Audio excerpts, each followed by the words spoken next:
Hey there, how's going? Welcome to CodeBuddy, and we are here with another video of this mega series Programming in Code Java 0 to Hero. Those who are following along with me in this series, a big thank you for making it till here. And to those who have joined in this video to learn this much only, also deserves a thanks for choosing CodeBuddy. So that being said, let's get started. So for those who were following along, in the last video of this series, we have learnt about typecasting, variables and their data types. If you haven't watched that yet, I would request you to do so if you need the above mentioned topics to be cleared. So in this video, we will be focusing on conditional blocks, namely if-else and switchcase. So let's directly jump to work. Okay, so the first thing that really comes to your mind that what are conditional statements? Conditional statements are kind of branching control in a program which sets the direction of the flow of a particular program. Suppose there is a condition and we need to perform a task if that condition is satisfied. So, if a condition is satisfied, we perform a task. If a condition is not satisfied, then we perform another task. To imply this in a program, we use conditional statements. So the first conditional statement we will talk about is an if-else conditional statement. Okay, so for an example, I want to check that if the number is greater than 50 or not. So for that, I store in a variable, suppose a number, which is suppose 15. So I declare a variable like int num equal to 15, and I check that if num greater than 50, then I open a curly brace and I write system.out print ln the number is greater than 50, and if the condition is not satisfied, then we go into an else block. Here we write that system.out.println the number is less than 50. So how exactly this works? This works like, this is the exact syntax, like if, then we write the condition, then inside the if we put the statements that we will be executing if the condition is satisfied, and if the condition is not satisfied, we come down to an else block.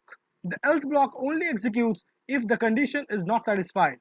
So if the condition is satisfied, the execution stops right here and it does not go to an else block. But if the condition is not satisfied in this statement, it will not enter this if block and the condition will jump to the else block and this part will be executed. So I hope that makes sense. Now the next thing, what will this program print out? In this program, we have used num as 15 and we have set the condition that if num is greater than 50. So is 15 greater than 50? No, the answer is simply false. So if this condition is not satisfied, we'll come down to else block. So here we'll come down to else block and this part will be printed. The number is less than, I'll just move this side, the number is less than 50. So let's see that in action and that will be clear enough. Okay, so we compile and execute.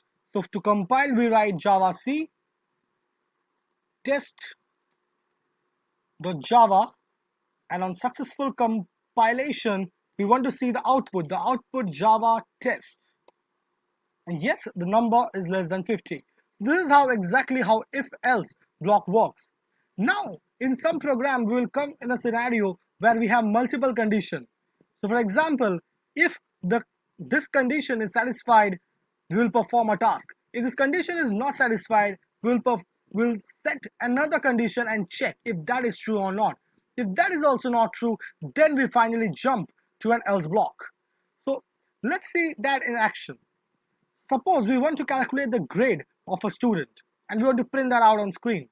And to calculate grade, suppose I'm storing double marks equal to 78. Okay, so we want to calculate that in what category the student's marks belong. So in this way, we can set up the checking conditions that if marks greater than 90, greater than or equals, we can set 90. Then we'll print out grade grade A. Okay, and now we want to set up another condition. Okay, so set up if else, we write else if, and then we write marks greater than or equals 80. And so as we already know about this AND operation, we know that both the conditions need to be satisfied to execute this.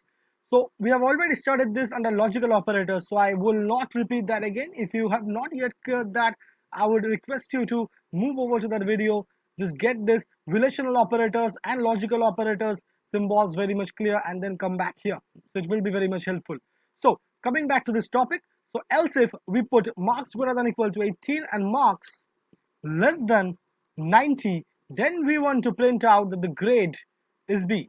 Okay, so I write grade B. Also, there can be more than one else if block. So we can write else if marks greater than 70. Okay, so this will be like less than 90, fine. So marks greater than 70, greater than or equal 70, I'll put up here. And marks is less than 80, and I'll put this entire condition inside a single brace. Okay, like this, and also inside here as well. Fine. And then for this criteria, I want to print out as grade C. Okay, this will be grade C. And finally, I want to put up another condition, that else if, put up this brackets in, it will be more easier for you to understand. This is another condition. Okay, so inside this we write marks greater than or equal 60, and marks is less than 70. Then we want to print out the grade as D. This will be grade D. Okay, very fine. And finally, if the student's marks is below 60, then we simply want to print out grade E. So here we don't want any condition. So this is like if all the conditions are not satisfied, if any of the conditions are not satisfied, then we will enter this else block and we'll print out that this grade is E. Okay, and finally we end it, and hopefully this works fine. So let's see. We'll now try to compile this. Successfully compilation, and then we want to print out and the grade C. Now see, this marks here is 78. So 78 belongs to which criteria? It is greater than equals 70 and less than 80. So it comes under this criteria, and this statement has grade C. So it prints out grade C on the screen. So now suppose I'm changing the marks, suppose to 95, and 95 should belong to this first criteria, and it should print out grade A on the screen. So let's check it out. We'll compile this, and it is grade A. Similarly, let's check it out for else condition finally. So we put up a marks as 48, and this will not satisfy any of the condition in if and else if block, and it will directly jump to else block. So let's see that in action. We compile this, and we want to print out, so it's grade E. So I hope if and else if logics are very much clear, and these are the most imperial and important parts of a Java program, because without conditionals you cannot proceed in Java programming. So that being said, we'll now head over to another conditional statements, that is Switchcase. Okay, so the next topic we are focusing here is Switchcase. So how exactly Switchcase is different from if-else block? Now Switchcase is basically used whenever you will want to use menu-driven approach in a program. And what is basically menu-driven? Suppose you are moving on to an ATM where you have many options in hand. Suppose if you press 1, you want a withdrawal. If you press 2, you want a deposit. And if you press nothing, that means it's a system error. So in this way, when we want to drive our program in a menu-driven approach, that if we enter 1, addition will perform. If we enter 2, subtraction will perform. If we enter 3, suppose multiplication and division will perform. In this way, if it doesn't enter any common values, then it will throw an exception to like try again or invalid like that. It is kind of an else block. That exception is kind of an else block in if else. So whenever you want to apply a menu-driven approach in Java programming, you should switch to Switchcase. So how exactly that works? So here we'll be checking out that whether the number entered by the user is 1 or 2. Okay, so let's check it out like that. So here we put up a number like int choice, and the choice is 2. Very fine. So now we write switch. The switch is the syntax. So switch, inside that we write choice, and then we open the brace. Now we write the case 1. If this user enters 1, then what will happen? If the user enters 1, what we want to do exactly is that we want to print out that thing on the screen, like println user have entered 1. Yes, that's exactly what we print. And then we write a break. Why break? I'll come to this just when I complete this entire program. So after that I write case 2, because user can enter 2, right? So if the user enters 2, it will come up here, and here I'll write the exact same thing. So I'll just copy paste in it here. User have entered 2. Very fine. Finally, I want to put up another case like case 3, because I want to try that out as well, just to make it more versatile and you guys have no doubts remaining. User have entered 3. And finally, like the else block, if it does not matches any condition, it falls to default. Inside default, we can write any error messages or warning messages like this, like system.out.println invalid entry, please try again. Fine. Once that's done, I think we are in a process of closing the brace now. Yeah. So to close the brace, so finally we close the brace of switch. Okay, now how exactly this workflow continues? The user have entered, suppose, a choice of 2. Now it will enter this switch block. Switch with the choice of the user. So here it is basically 2. Okay. So now it comes down to the cases. Is it belong to case 1? Because it is 1, but user have entered 2, so it does not match. Then it enters case 2. Is this case matches with the user's choice? Yes, it does. So now it prints this out. Fine. So we should get user have entered 2. Now the question comes here, why have we used the break? Now for example, if the user have entered this choice 2 and we have user have entered 2 printed on the screen, but what if we don't use the break?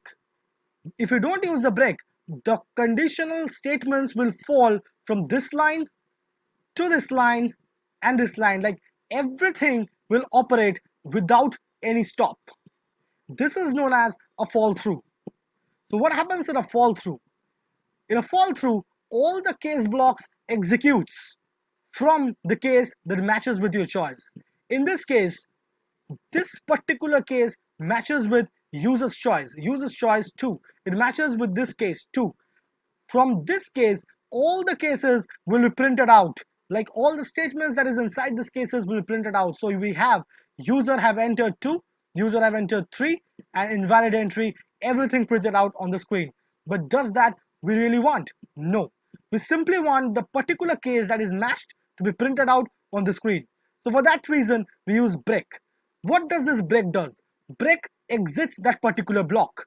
So what happens is that when this particular case is encountered, case 2, it matches, it enters here, it prints out that line, and then it encounters break. When it encounters break, it comes out of this entire block. So the main motive of a break statement is to come out of an outer block. This is the outer block. This is the outer block, and this break statement on encountering comes out from this entire block, and the execution statement comes out here. So here there is nothing to execute, and so the program ends, and we simply get user have entered 2 on the screen. So I hope that makes real sense. So let's see that in action. So we write javac test the Java on successful completion. Yes, we have, I think, missed a semicolon. Yes, over here. Fine. Fine, we compile it, we get no error, and then we execute the class and we get user have entered 2. The logic I've already explained to you. So now if you have stuck with the logic, just rewind your video back and just take your own time to understand, and then again proceed with the course, because I will be always there waiting for you. So that being said, I think the switch case has also been clear in your head, and you are up and running with using switch cases. So basically conditionals are really useful in day-to-day programming, because you will encounter conditionals. It really depends on what cases you want to use conditionals, on what conditionals you want to use. Suppose in some cases you want to use if-else, in other cases you want to use switch cases. It really depends on a user's perception. But on a general basis, I can tell you that whenever there is a menu-driven approach or a particular selection approach like 1, 2, 3, A, B, C, in these cases, switch cases are always a better option. It reduces the complexity and it is really fast. But when you have a conditions to check like that of a marks of a student, of an electricity bill payments, like that, when there is a discrete and a lot of information to be checked with, I think if-else blocks comes very, very handy and powerful as well.